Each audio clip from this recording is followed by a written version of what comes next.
So அவங்க first question பார்க்கலாம். குறிக்கோள் தீர்மானம் கொண்டு வர முன்மொழிந்தவர் யார் அப்படின்னு கேட்டிருக்காங்க. இந்த குறிக்கோள் தீர்மானம் யார் கொண்டு வந்திருப்பார் அப்படின்னா ஜவஹர்லால் நேரு தான் கொண்டு வந்திருப்பார். எப்போனா 1946 டிசம்பர் மாதம் 13 கொண்டு வந்திருப்பார். ஸோ அரசியல் நிர்ணய சபையோட 3வது கூட்டத்தில் இது வந்து அறிமுகப்படுத்தியிருப்பார். இதுதான் அரசியலமைப்போட முகவுரை அப்படின்னு சொல்கிறாங்க. இதுக்காக நிறையா வந்து வழக்குகள்லாம் நடந்தது. அதெல்லாம் தெரிஞ்சு வச்சுக்கோங்க. இது ரொம்ப ஒரு முக்கியமான கொஸ்டின் கூட. ஸோ அடுத்த கொஸ்டின் பார்த்தோம் அப்படின்னா அடிப்படை கடமைகள் பின்வரும் எந்த சட்டத்தின் மூலம் சேர்க்கப்பட்டது? இந்த அடிப்படை கடமைகள் அப்படிங்கிறது 42வது சட்ட திருத்தம் 1976 படி சேர்க்கப்பட்டதா? அது ரொம்ப ஒரு முக்கியமான ஒரு கேள்வி கூட. கிட்டத்தட்ட இப்போ வந்து பார்த்திங்க அப்படின்னா ஒரு 11 அடிப்படை கடமைகள் இருக்குது.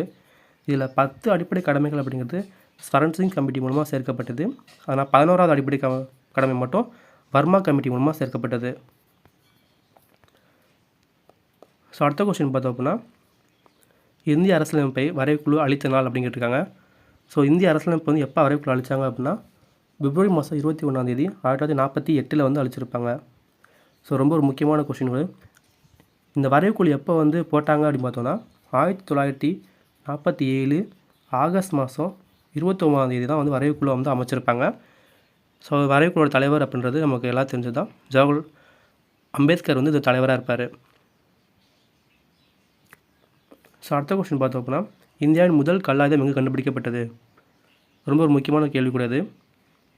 இந்த முதல் கல்லாயுதம் அப்படிங்கிறது பல்லாவரத்தில் கண்டுபிடிச்சிருப்பாங்க. யாருன்னா ராபர்ட் ப்ரூஸ் அப்படின்ற ஒரு தலைமையில் வந்து 1863 நடந்திருக்கும் அகழ்வாய்வு. அந்த அகழ்வாராய்ச்சி மூலமாக வந்து கண்டுபிடிச்சிருப்பாங்க. ஸோ முதல் கல்லாயுதம் மற்றும் எலும்புக்கூடுலாம் நிறையா கண்டுபிடிச்சிருப்பாங்க அதில். அடுத்த கொஸ்டின் பார்த்தோம் அப்படின்னா மாதானு பாங்கி என்று அழைக்கப்படுவர் யார்? இது ரொம்ப ஒரு முக்கியமான கொஸ்டின் கூட. மாதானு பாங்கி அப்படின்றது திருவள்ளுவர் தான் சொல்லுவாங்க. ஸோ தெய்வப்புலவர், சென்னாப்போதார், பொய்யீடு புலவர் இது மாதிரி நிறையா பேர் வச்சு திருவள்ளுவர் தான் அழைப்பாங்க. ஸோ அடுத்த கொஸ்டின் வெண்பாவின் ஓசை என்னன்னு கேட்டிருக்காங்க. வெண்பாவுக்கு ஒரு ஓசை அப்படின்றது செப்பலோசை. இதே ஆசிரிப்பா அப்படின்னா அகவலோசை. கலிப்பா அப்படின்னா தூங்கலோசை. கலிப்பா அப்படின்னா துள்ளலோசை. ரொம்ப ஒரு முக்கியமான கொஸ்டின் இது, தெரிஞ்சு வச்சுக்கோங்க. ஸோ அடுத்த கொஸ்டின் பார்த்தோம் அப்படின்னா மகாராஷ்டிரா மாநிலத்தில் உள்ள மகாபலேஸ்வரர் பகுதியில் உற்பத்தியாகும் ஆறு எது அப்படின்னு கேட்டிருக்காங்க. ஸோ அவங்க உற்பத்தியாகக்கூடிய ஆறு பார்த்தோம்னா கிருஷ்ணா ஆறு தாங்க. ரொம்ப ஒரு முக்கியமான கொஸ்டின் கூட. இது கோதாவரி ஆறு எதுக்குன்னு பார்த்தோம்னா தென்னிந்தியாவிலே மிக நீளமான ஆறு அப்படின்னா கோதாவரி ஆறு. இது வந்து 1465 கிலோமீட்டர் வந்து பாயுது. ஸோ அடுத்த கொஸ்டின் பார்த்தோம்னா தென்னிந்தியாவில் பாயும் மிக நீளமான ஆறு எது அப்படின்னு கேட்டிருக்காங்க. நம்ம தென்னிந்தியாவிலே மிக நீளமான ஆறு அப்படின்றது இப்போ தான் பார்த்தோம் கோதாவரி ஆறு தான். ஸோ ரொம்ப ஒரு முக்கியமான கொஸ்டின் கூட இது.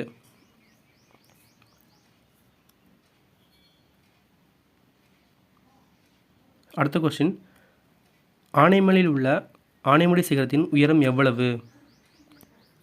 ஸோ ஆனைமுடியோட சிகரம் பார்த்தோம் அப்படின்னா 2695 மீட்டர். ரொம்ப ஒரு முக்கியமான கொஸ்டின் கூட. இதுதான் தென்னிந்தியாவில் மிக உயரமான சிகரம் அப்படின்னு சொல்லுவாங்க. ஸோ மலையும் கேட்டாலும் ஆனைமலை தான் இருக்கிறது மிகப்பெரியது. அடுத்த கொஸ்டின் ஒரு தேர்வில் 250 பேர் கலந்து கொண்டனர். அவர்கள் 252 பேர் தேர்ச்சி பெற்றனர். எனில் தேர்ச்சி பெறாதவர்களின் சதவீதம் எத்தனை அப்படின்னு கேட்டிருக்காங்க. ஸோ இது மாதிரி கேட்டாங்க அப்படின்னா 280 252 கழிச்சிருங்க. ஸோ இப்போ உங்களுக்கு 28 வரும். இப்போ வந்து தேர்ச்சி பெறாதவர்கள் தான் கேட்டிருக்காங்க. ஸோ இப்போ தேர்ச்சி பெறாதவர்கள் தான் 28 பேர் அப்படின்னா ஸோ இப்போ 280ல் 28 பேர் எத்தனை சதவீதம் அப்படின்னு கண்டுபிடிக்க போகிறோம்.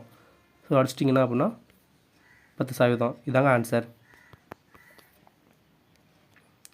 ஸோ அடுத்த கொஸ்டின் மதிய உணவு திட்டம் கொண்டு வரப்பட்ட ஆண்டு.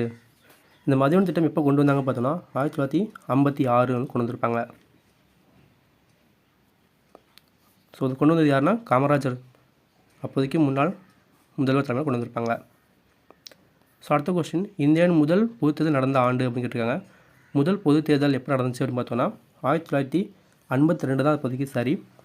ஸோ எப்போ ஆரம்பித்தாங்க அப்படின்னா 1951 அக்டோபர் மாதம் 25 ஸ்டார்ட் பண்ணி 52 பிப்ரவரி மாதம் 21 முடிச்சிருப்பாங்க.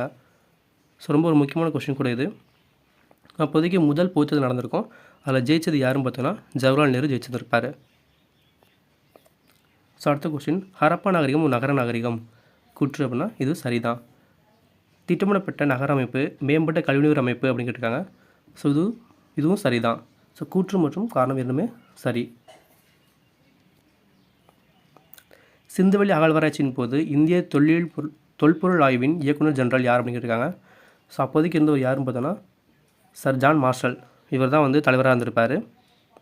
ரொம்ப ஒரு முக்கியமான கேள்வி கூட இது. ஸோ இந்த மாதிரி ஏஎஸ்ஐ, ஸோ அதாவது இந்த ஏஎஸ்ஐ ஸ்டார்ட் பண்ணது யார் பார்த்தோம் அப்படின்னா அலெக்சாண்டர் கன்னிங்கம் அப்படின்னு ஸ்டார்ட் பண்ணியிருப்பார். 1861 டெல்லியில் ஸ்டார்ட் பண்ணியிருப்பார். ஸோ இந்த சர் ஜான் மார்ஷல் தலைமையில் தான் வந்து மொஹஞ்சதாரோ, ஹரப்பா இது மாதிரி அகழ்வாராய்ச்சிலாம் நடந்திருக்கும். ஸோ அடுத்த கொஸ்டின், குறிக்கோள் தீர்மானம் கொண்டு வந்த நாள் எத்தனை அப்படின்னு கேட்டிருக்காங்க. ஸோ பார்த்த மாதிரி தான் குறிக்கோள் தீர்மானம் அப்படின்றது டிசம்பர் மாதம் 13ஆம் தேதி கொண்டு வந்திருப்பாங்க. ரொம்ப முக்கியமான கேள்வி. ஓகே ஃப்ரெண்ட்ஸ், இந்த வீடியோ பிடிச்சிருந்துச்சு அப்படின்னா சப்ஸ்கிரைப் பண்ணிக்கோங்க, ஷேர் பண்ணிக்கோங்க. தேங்க்யூ.